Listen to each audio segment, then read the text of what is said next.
नमस्कार, विठ्ठल बोलेमध्ये स्वागत. मी विठ्ठल पाटील. जनस्वराज्य शक्तीचा आत्मा म्हणजे शाहूवाडी पन्हाळा विधानसभा मतदारसंघ. शाहूवाडीतील बांबोडे साळशी जिल्हा परिषद मतदारसंघात जनस्वराज्याचा कसा पराभव झाला हे आपण पाहिलं. आता महत्वाचा मतदारसंघ म्हणजे विनय कोरेंच्या घरापासून हाकेच्या अंतरावर असणारा 7वे मतदारसंघ. पन्हाळा तालुक्यातील या मतदारसंघात सुद्धा जनस्वराज्याच्या शिवाजी मोरे यांचा पराभव झाला. शिवाजी मोरे हे जिल्हा परिषदेच्या गेल्या सभागृहात सुद्धा सदस्य होते. त्यांनाही दुसऱ्यांदा संधी मिळणार होती, कारण त्यांचं काम आणि स्वभाव यामुळेच त्याची दखल घेऊन विनय कोरे यांनी त्यांना उमेदवारी दिलेली होती. ह्या मतदारसंघात धोका पोहोचेल का काय अशी शंका सुरुवातीपासूनच विनय कोरेंच्या मनात होती. म्हणून त्यांनी 7वे मतदारसंघात प्रचारासाठी खूप कष्ट घेतलं होतं. वारणा नगर पासून जवळच असणाऱ्या या 7वे मतदारसंघात जनस्वराज्य शक्तीचा पराभव झाला. अर्थात हा पराभव का झाला त्याचं कारण यशवंत एकनाथ पाटील, जे एकेकाळचे विनय कोरे यांचे कट्टर विरोधक, ज्येष्ठ नेते माजी आमदार दिवंगत यशवंत एकनाथ पाटील यांचा पुतण्या डॉक्टर जयंत पाटील हे राष्ट्रवादीकडून 7वे मतदारसंघात उतरले. याबरोबरच भारतीय जनता पार्टीच्या स्वाती दीपक पाटील यांनी सुद्धा याच 7वे मतदारसंघात जनस्वराज्य समोर संकट उभा केलं. जनस्वराज्य शक्ती, राष्ट्रवादी आणि भाजपा अशी तिरंगी लढत, महत्वाची तिरंगी लढत 7वे मतदारसंघात झाली आणि यात राष्ट्रवादीचे जयंत पाटील विजयी झाले. खरं तर अनेकदा सांगितलं जातं की मुश्रीफ आणि विनय कोरे हे मित्र आहेत. जर ते खरोखरच मित्र असते तर 7वे मतदारसंघात विनय कोरेंना धक्का पोहोचल असं मुश्रीफांनी केलं असतं का? असा निर्णय मुश्रीफांनी घेतला असता का? आणि जयंत पाटील यांना राष्ट्रवादीची उमेदवारी दिली असते का?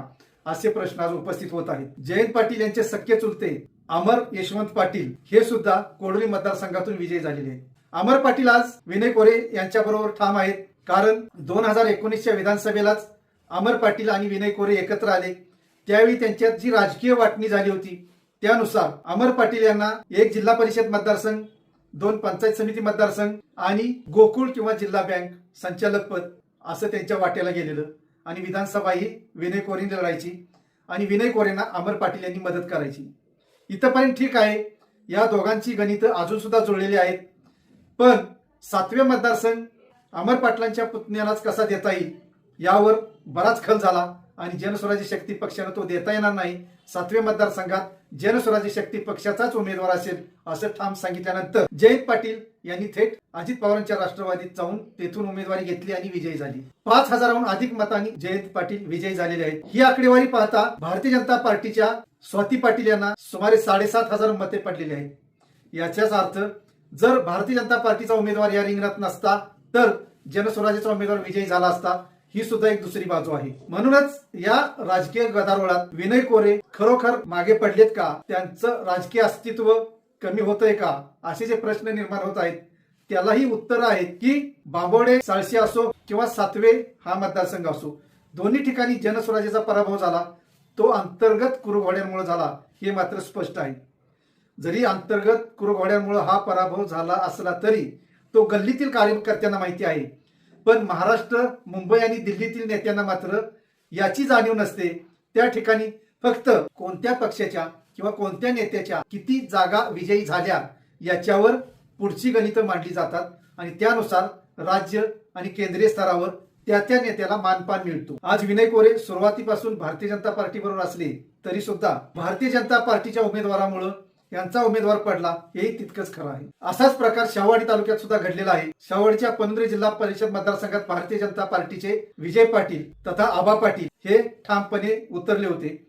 त्यांनी भारतीय जनता पार्टीकडून आपल्या सौभाग्यवतीनंच निवडणुकीच्या रिंगणात उतरवलेलं होतं. आबा पाटील यांना जरी या निवडणुकीत यश आलं नसलं तरी जनस्वराज्य शक्ती पक्षाच्या उमेदवाराला मात्र खांब फोडला होता हे तितकंच खरं आहे. म्हणजेच भारतीय जनता पार्टी सुद्धा जनस्वराज्याबरोबर राहत असली तरी आपलं नशीब आजमावत आहे. आपला पाया तिथं भक्कम कसा होईल हे पाहत आहे.